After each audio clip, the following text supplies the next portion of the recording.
नमस्कार दोस्तों, आज हम बुधवार के व्रत की विधि और कथा जानेंगे।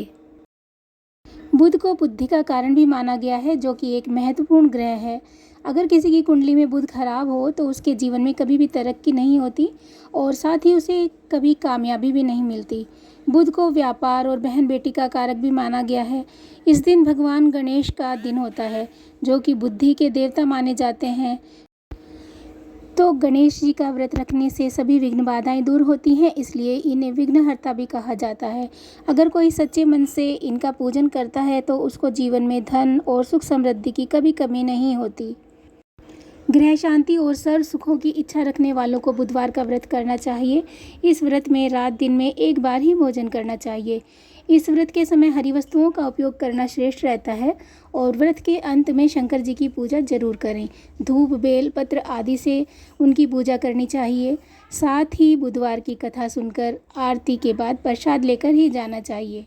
तो चलिए बुधवार की कथा आरंभ करते हैं। एक समय की बात है, एक व्यक्ति अपनी पत्नी को विदा करवाने के लिए अपनी ससुराल गया।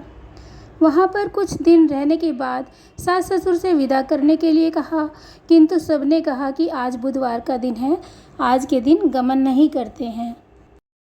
वह व्यक्ति किसी प्रकार नहीं माना और हठधर्मी करके बुधवार के दिन ही पत्नी को विदा कराकर अपने नगर को चल पड़ा।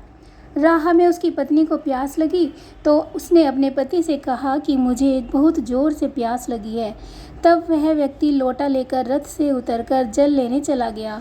जैसे ही वह व्यक्ति पानी लेकर अपनी पत्नी के निकट आया तो वह यह देखकर आश्चर्यचकित रह गया कि ठीक अपने जैसी सूरत तथा वैसी ही वेशभूषा में एक व्यक्ति उसकी पत्नी के निकट बैठा हुआ है। दूसरा व्यक्ति बोला, यह मेरी पत्नी है, मैं अभी अभी ससुराल से विदा करा कर ला रहा हूँ। वे दोनों व्यक्ति परस्पर झगड़ने लगे। तभी राज्य के सिपाही आकर लोटे वाले व्यक्ति को पकड़ने लगे। स्त्री से पूछा, तुम्हारा असली पति कौन सा है?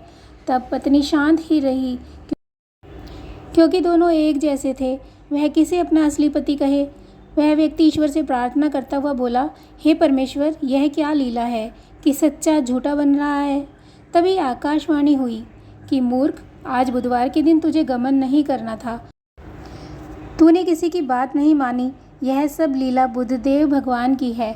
उस व्यक्ति ने बुद्धदेव से प्रार्थना की और अपनी गलती के लिए क्षमा मांगी।